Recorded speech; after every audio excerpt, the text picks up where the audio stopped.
우리나라 사람들이 다 너무나 잘 알고 있는 우리나라 정서에 너무너무 잘 맞는 노래 중에 아리랑이라고 하는 민요가 있죠. 나를 버리고 가시는 이는 심리도 못 가서 발병 난다. 우리에게 아리랑이 있는 것처럼요, 예적부터 이스라엘 사람들에게는요, 포도원의 노래라는 그런 노래가 있었습니다. 이사야 5장에 나오는 그 포도원의 노래예요. 내가 내 포도원을 위하여 무엇을 더할 것이 있으랴. 내가 좋은 포도 맺기를 기다렸거늘 들포도를 맺으면 어찌 됨이냐. 이스라엘의 하나님 여호와는 이스라엘과 유다 족속이 좋은 포도를 맺기를 원하셨는데, 그런데 시간이 흐르고 나서 보니까 도리어 그들이 들포도, 그러니까 먹을 수 없고 취할 수 없는 그 포도를 맺었다라는 거예요. 그래서 그 포도원의 노래의 내용이 뭐냐면, 그래서 하나님은 그분이 아끼시던 포도원, 즉 이스라엘을 그 포도원을 허물어 버리시겠다라고 말씀하시는 것이 포도원의 노래입니다. 그런데 여러분, 이 포도원 노래에서 이 하나님의 그 대한 핵심, 이 노래를 부르는 하나님의 마음의 핵심은 어떤 거냐면, 좋은 포도를 맺지 못하는 이 포도원을, 좋은 포도를 맺지 못했기 때문에 그 포도원과 나무를 벌하시고자 하는 것, 내가 헐어버리겠다, 뽑아버리겠다라고 하는 것이 하나님의 마음이 아닌 거예요.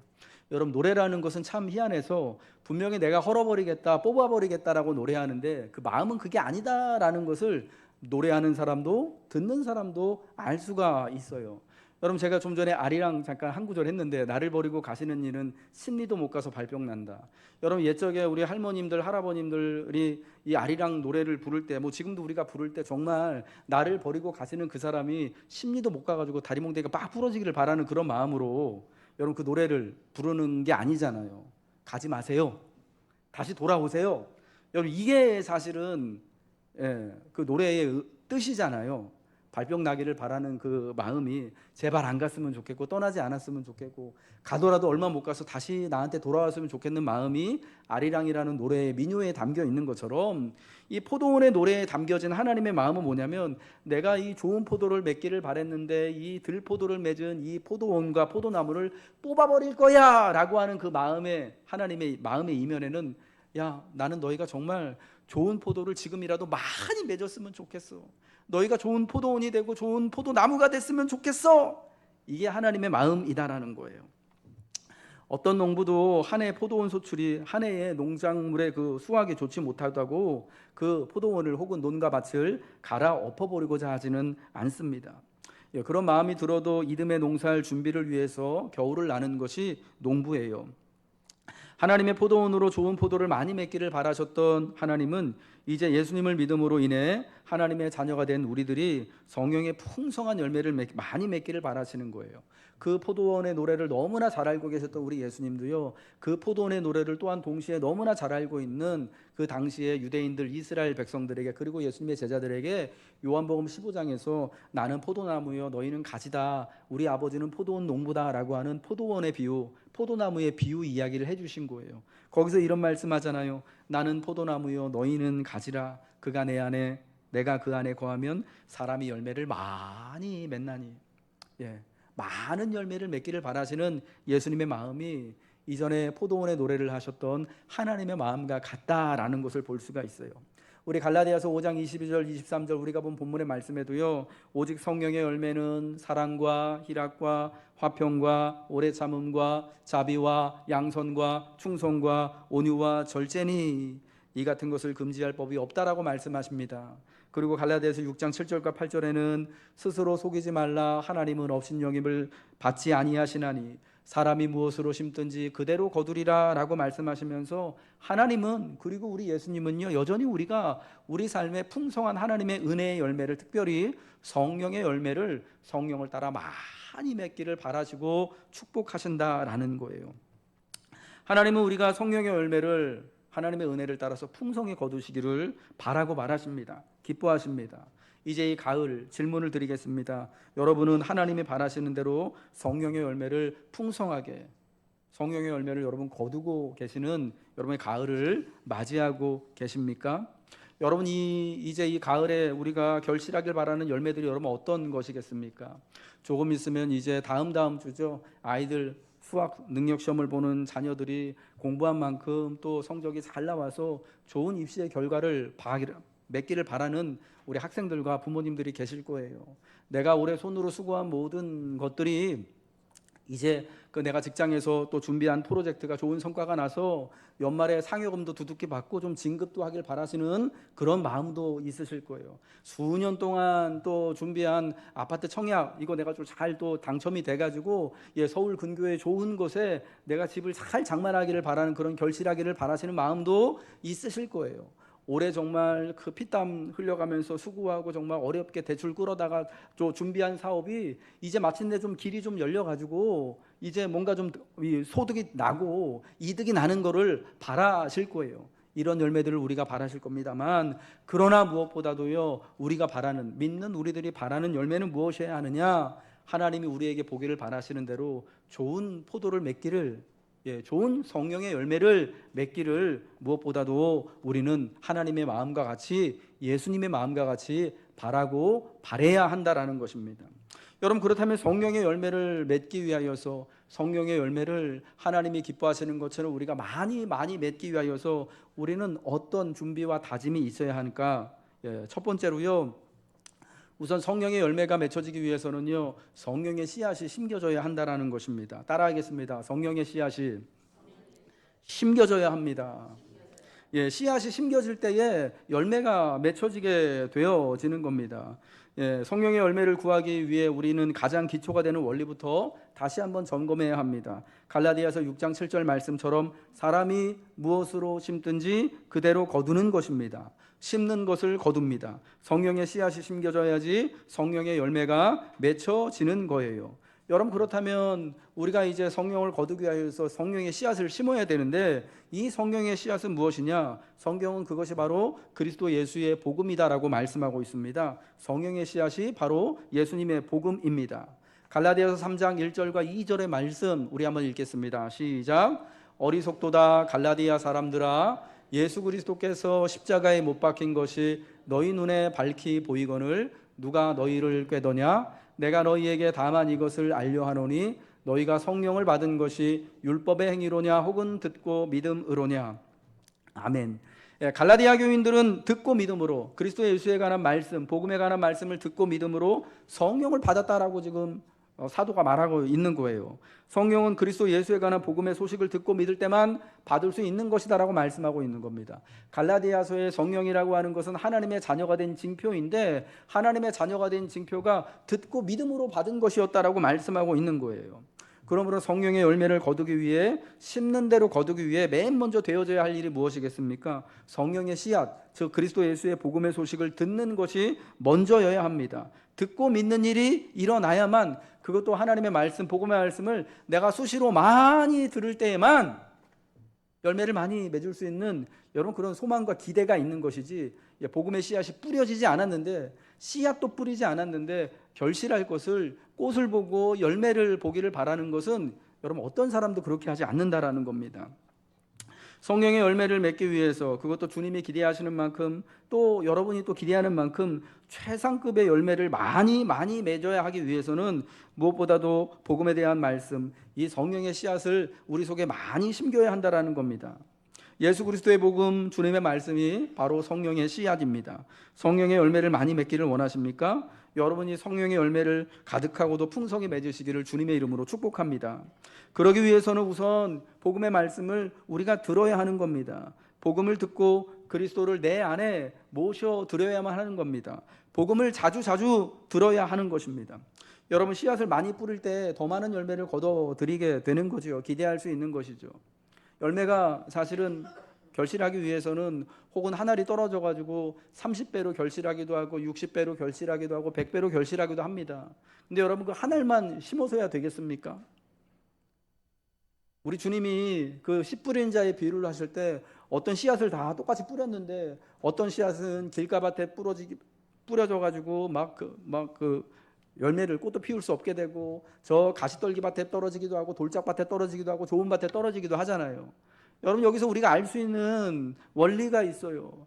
여러분, 꽃이 하나 피고 열매가 하나 피기 위해서는요, 그 꽃을 피우고 열매를 피우는, 열매를 맺는 씨앗이 있는 반면에, 또 그렇지 못하고 그냥 아무 의미 없이 그냥 썩어지고 버려지는 씨앗 또한 있다라는 거예요. 그러니까 씨앗 하나에 사실은 어떨 때는 30배를 거두고 60배를 거두고 혹은 100배를 거두는 거 정말 그 씨앗 하나에 엄청난 능력이 있는 건 많지만은 그렇다고 그 씨앗 하나만 뿌려져서 100배를 거둬들이는 것만은 아니다라는 거예요. 많은 씨앗들이 뿌려지는 거예요. 어떤 씨앗이 뿌려져서 꽃이 피기도 하고 열매를 맺히기도 하고, 어떤 씨앗은 그냥 뿌려진 채로 그냥 없어지기도 하는 거예요. 새들이 와서 먹기도 하고, 햇빛을 받지 못해가지고 그냥 싹도 틔우지 못하고 그냥 썩어버리기도 하고요. 그냥 사람들이 오고 가다가 길가에 그냥 뿌려져가지고 그냥 어디 갔는지도 모르게 흔적도 없이 사라지기도 하고요. 그러니까 지혜로운 농부가 되기 위해서는 어떻게 해야 되는 겁니까? 씨앗을 되도록 조금만 뿌리면 되겠습니까? 넉넉하게, 넉넉하게, 좋은 밭이건 그렇지 않은 밭이건 넉넉하게 많이 뿌려야지. 여러분, 그 가운데서 꽃도 피고 싹도 나고 열매도 30배, 60배 혹은 100배로도 맺게 됨을 믿으시기를 바랍니다. 씨앗을 많이 뿌리면 더 많은 열매를 기대할 수 있듯이 예수의 말씀과 하나님의 말씀을 듣고 또 듣고 마음에 새기고 삶에 붙들고 살아가며 순종할 때 성령의 열매는 나타나는 것입니다. 그러므로 성령의 열매를 보기를 사모하는 여러분들, 주님의 말씀 듣기를 기뻐하십시오. 자원함으로 주님의 말씀 듣기를 원하여서 그 앞에 모이시기를 바랍니다. 들으세요. 그리고 또 들으세요. 자주 하나님의 말씀이 내 안에 뿌려지기를 사모하세요. 묵상하시고 또 묵상하시고 순종하십시오. 그러할 때 우리는 성령의 풍성한 열매를 기대할 수 있는 것입니다. 두 번째, 성령의 풍성한 열매를 이가을 거둬들이기 위하여서 우리는 성령을 따라야 합니다. 따라하겠습니다. 성령을 따르라. 성령을 따라야 하는 것입니다. 오늘 본문 16절과 17절의 말씀 같이 읽겠습니다. 시작. 내가 이르노니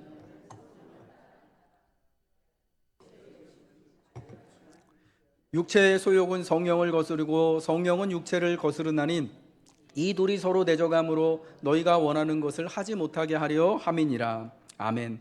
성령의 열매를 보기 원한다면 성령을 따라 행하라고 성경은 말씀하고 있습니다. 여러분, 성령의 열매를 맺기 위해서 우리는 성령을 따라 행하고자 하는 소망이 필요합니다. 성도의 삶, 여러분, 우리의 마음은 특별히 중립적이지 않아요. 우리 삶에, 우리의 마음에 중립지대는 없다라는 거예요. 여러분이 만일 성령을 따라 행하지 않는다면, 성령을 따라 살아가지 않는다면 여러분의 삶에서, 여러분의 마음에서는 무슨 일이 일어나겠습니까? 사도가 말하듯이 육체의 소욕은 성령을 거스르고 성령은 육체를 거스름으로 원하는 것을 하지 못하게 되는 일이 일어납니다. 성령을 따라 살면 사랑과 희락과 화평과 오래 참음과 자비와 양성과 충성과 온유와 절제 같은 성령의 열매를 맺게 되지만, 그러나 성령을 따라 살아가지 않고 육체를 따라 살아갈 때는 음행과 술 취함과 방탕함과 호색과 원수 맺는 것과 분쟁과 시기와 분냄과 같은 여러분 그러한 것들을 열매 맺게 되어진다라는 거예요. 육체의 소욕은 성령을 거스르고 성령은 육체를 거스름으로 원하는 것을 하지 못하게 되는 일이 일어나게 되는 거예요.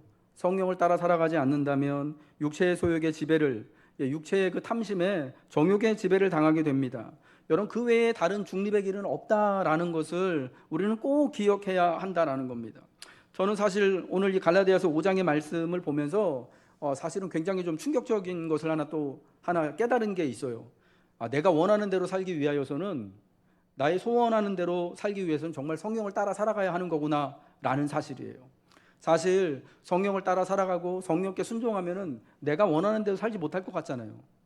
내가 원하는 곳에, 내가 원하는 시간에, 내가 원하는 모습대로 되어 있기를 바라고, 내가 하고 싶은 것을 내 마음대로 하기를 바라고, 먹고 싶은 거 내가 마음대로 먹고 싶기를 원하고, 내가 쉬고 싶을 때 정말 쉬고 싶기를 바라는 마음, 여러분, 그게 내가 원하는 대로 살고 사는 거라고 우리가 그렇게 생각을 하잖아요. 내가 무엇이든지 간에 내 자유함을 가지고 내가 하고 싶은 때 뭔가를 내가 내 마음대로 뭐든지 간에 할 수 있는 것, 여러분 그게 원하는 삶을 이루어가는 거라고 생각하는데, 여러분 사실은 그거는 육체의 소욕을 따라가는 삶이다라고 성경이 말씀하는 것이고요. 진정하게 정말 내가 원하는 대로 살아가는 삶은 어떤 것이냐? 성령을 따라 살아갈 때만 이룰 수 있는 것이다라고 말씀하고 있는 거예요. 특별히 우리 성도들에게는요.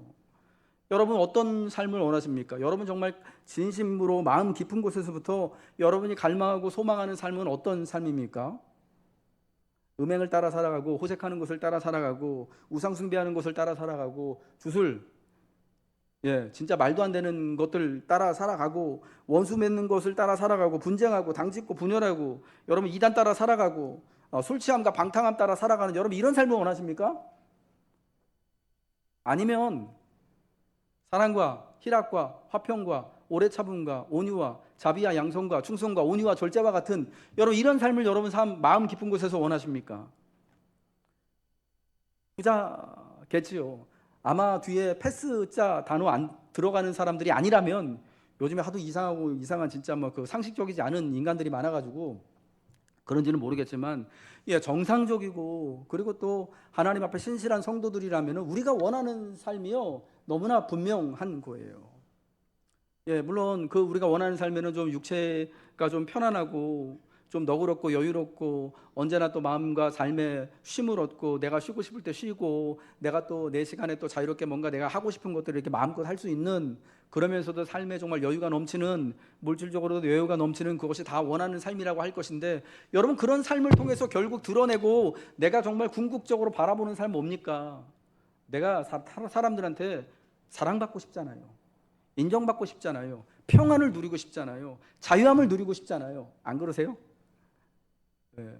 왜 그렇게 열심히 아이들 공부시키려고 하는 겁니까? 왜 그렇게 좋은 점수 받아가지고 애들 좋은 대학 보내려고 하는 거예요? 왜 좋은 직장 취직하려고 그렇게 애를 쓰는 겁니까? 편안하게 사시려고요. 맞아요. 그러면서 사람들에게 인정받고 사랑받기를 원하는 거 아니겠습니까? 그래서 내 삶에 진정한 평안과 자유가 있기를 바라는 거잖아요. 그런데 여러분 우리 육체의 욕망을 따라 사는 삶에서는요 그러한 삶을 이룰 수 없다라는 거예요. 진정 내가 원하는 사랑과 희락과 화평과 자비와 양성과 충성과 온유와 절제와 같은 삶을 살아가려면은 성령을 따를 때에만 내가 원하는 삶을 살 수 있음을 여러분 꼭 기억하시길 바랍니다. 사랑하는 성도 여러분, 우리의 원함이요 하나님의 은혜 안에 있을 때만 그 원함이 이루어지는 거예요. 아멘이시죠? 내가 원하는 그 사랑받고 사랑하며 온유함과 평안함을 누리는 그 삶, 어떠한 형편이든지 간에 감사하며 자족하며 살아갈 수 있는 그 삶, 내가 사람이나 환경이나 세월의 시간에 휘둘리지 아니하고 언제나 하나님의 은혜 안에서 당당하게 사람 때문에 돈 때문에 이렇게 막 거슬려서 얽어매져서 억제당해서 살지 않고 언제나 자유롭게 당당하게 살아갈 수 있는 것은 하나님의 은혜 안에 있을 때만, 성령을 따라 살아갈 때만 그 원함의 삶이 이루어진다라는 거예요. 성령을 따르지 않고 내가 원하는 것을 하며 원하는 것을 이루며 살아갈 수는 없습니다. 성령을 따르지 않을 때 육체의 욕심을 따를 수밖에 없고요. 이는 곧 음행과 더러운 것과 호색과 우상 숭배와 주술과 원수 맺는 것과 분쟁과 시기와 분냄과 당 짓는 것과 분열함 이단과 투기와 술 취함과 방탕함과 그와 같은 것들로 삶을 파탄으로 이끌게 되는 것이죠. 성도는 갈등이 없는 사람이 아닙니다. 오히려 거룩한 갈등이 있는 사람입니다.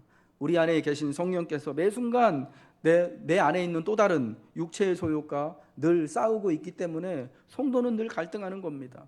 여러분 우리가 예수 믿기 전에는 우상 숭배하는 것 때문에 갈등할 이유가 없어요. 당 짓는 것 때문에 갈등할 이유가 없어요. 왜요? 그런 것들 육체의 소욕은 오히려 그런 자리로 우리를 끌고 가기 때문이죠.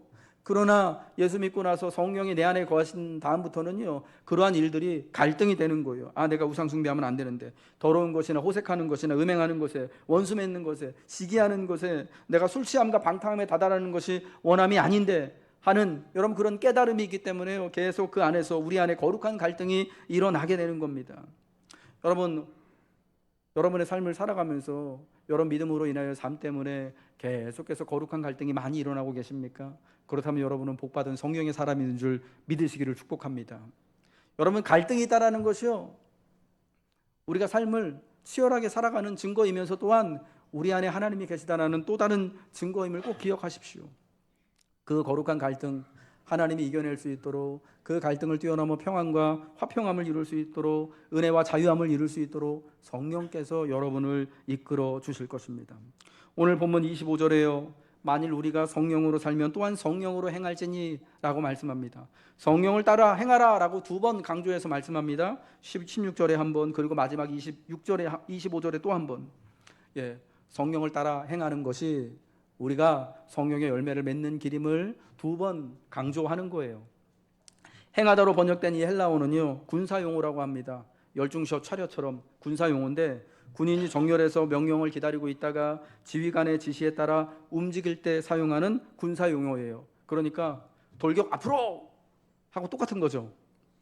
전투를 위해 정렬한 군사는 자신의 지금 형편을 핑계 삼으면 안 되겠죠. 명령에 따라 움직일 따름입니다. 명령의 합리성이나 그 명령이 가져올 결과를 계산하거나 따지는 것이 아니죠. 그런 식으로는 어떠한 전투도 치를 수 없습니다. 성령을 따라 행하는 것은 분명 힘들고 어려울 때가 있습니다. 하지만 영적인 싸움은 성령에 달려있는 것이지 우리의 판단에 달려있는 것이 아닙니다. 그럴듯한 세상의 방법이나 교훈에 따라 살기보다는 성령 안에서 순종하며 사는 것이 훨씬 안전합니다. 신앙의 성숙은 하는 일의 종류나 크기, 양의 문제가 아니에요. 얼마만큼 내가 성령을 의지하고 성령의 능력을 힘 있는가의 문제임을 기억하시길 바랍니다. 마지막 세 번째로 성령의 열매를 이 가을 우리가 맺기를 원한다면 우리는 성령을 구해야 할 줄로 믿습니다. 따라하겠습니다. 성령을 구하라. 성령을 구할 때 성령을 주시는 것입니다. 바울이 3차 전도 여행을 했던 그 에베소에서 전도할 때 있었던 일입니다. 사도행전 19장 1절부터 6절까지 말씀 우리 한번 읽겠습니다. 시작. 아볼로가 고린도에 있을 때에 바울이 윗지방으로 다녀 에베소에 와서 어떤 제자들을 만나 이르되 너희가 믿을 때에 성령을 받았느냐 이르되 아니라 우리는 성령이 계심도 듣지 못하였노라. 바울이 이르되 그러면 너희가 무슨 세례를 받았느냐 대답하되 요한의 세례니라. 바울이 이르되 요한이 회개의 세례를 베풀며 백성에게 말하되 내 뒤에 오시는 이를 믿으라 하였으니 곧 예수라 하거늘 그들이 듣고 주 예수의 이름으로 세례를 받으니 바울이 그들에게 안수하매 성령이 그들에게 임하심으로 방언도 하고 예언도 하니. 아멘. 바울이 3차 전도 여행을 떠났을 때 3차 전도 여행의 주무대가 에베소라고 하는 곳이었습니다. 바울은 그 에베소에서 3년 동안 사람들을 만나고 복음을 전하였습니다. 근데 처음 에베소에 도착하여서 에베소에서 만난 제자들, 여러분 성경에서 제자들이라고 불리는 사람들은 다 예수 믿는 사람들이에요. 성도들이란 말이에요. 이 제자들은요 어떤 상태였냐면은 성령을 받지도 않았고 성령의 계심도 듣지 못하고 있었던 상황이었다라고 합니다. 아마도 그들이 성령에 대해 무지했기 때문에 바울이 너희가 믿을 때 성령을 받았느냐라고 물어보았던 것 같아요. 그들은 바울처럼 예수 믿는 제자들이었는데도 불구하고 성령을 받지도 않았고 성령의 계심도 듣지 못하고 있는 상황이었어요. 여러분, 그래서 그들은 성령에 대해 몰랐기 때문에 성령을 구하지도 않았을 거예요. 그러니까 성령이 진짜 없는 거죠. 그러니까 성령을 받지도 성령의 은혜와 은사도 누릴 수 없었던 상황이었던 거예요. 여러분, 그래서 바울은요 그들을 불러다가 예수 그리스도의 복음과 성령의 소식을 들려줍니다. 그리고 그들도 이제 요한의 세례가 아니라 예수의 이름으로 세례를 받게 됩니다. 그리고 마침내 바울 사도가 그들에게 성령 내려주시기를 구할 때, 이게 중요해요. 성령 내려주시기를 구할 때에 그들에게도 마치 성령이 임하는 겁니다. 오순절날 마가의 다락방에 120명의 성도들에게 성령이 임했던 것처럼, 고넬료의 가정에 성령이 임했던 것처럼, 여러분 그들도 이제 성령을 구하고 기도할 때에 그들에게도 성령이 임해서 그 증거로 방언도 하고 예언도 하게 되었던 거예요. 여러분, 그러니까 성령을 받으려면, 성령의 열매를 누리려면 어떻게 해야 된다고요? 구해야 되는 거예요. 성령을 구할 때 하나님은 반드시 성령을 주시는 것입니다. 이와 같은 약속을 누가복음 11장에서 예수님이 기도에 관한 가르침을 주시면서 제자들에게 해주셨습니다. 누가복음 11장 13절의 말씀이죠. 우리 같이 읽겠습니다. 시작. 너희가 악할지라도 좋은 것을 자식에게 줄 알거든 하물며 너희 하늘 아버지께서 구하는 자에게 성령을 주시지 않겠느냐 하시니라.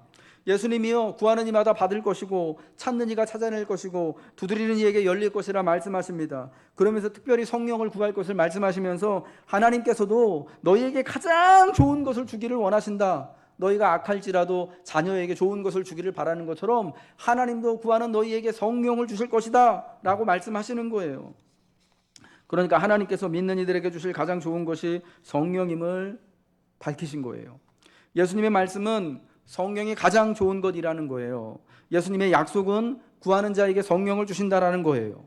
그러므로 우리는 간절히 구하며 찾고 두드리며 기도할 때 특별히 성령 주시기를, 성령 충만하기를, 내 삶의 이 가을에 성령의 열매 가득하기를 구하여야 할 줄 믿으시길 바랍니다.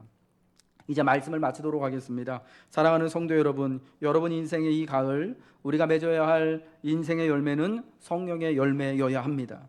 하나님은 예수님을 믿음으로 자녀된 여러분이 성령의 열매를, 은혜의 열매를 가득 맺으시기를 고대하고 또 고대하십니다. 성령의 열매 맺기를 구하십시오. 성령의 열매를 찾으십시오. 성령의 열매를 가득 거둬들이기 위해 하늘나라의 문을 두드리십시오. 하나님은 가장 좋은 것 성령을 여러분에게 부어 주실 것입니다. 다시 한번 말씀합니다. 성령의 씨하신 예수 그리스도의 복음과 아버지 하나님의 말씀을 듣고 늘 묵상하세요. 성령을 따라 행하십시오. 성령의 인도하심에 순종하십시오. 마지막으로 성령을 늘 구하십시오. 여러분 인생의 가을, 사랑과 희락과 화평과 오래 참음과 자비와 양선과 충성과 온유와 절제에 성령의 풍성한 열매를 얻을 것입니다. 맛보게 될 것입니다.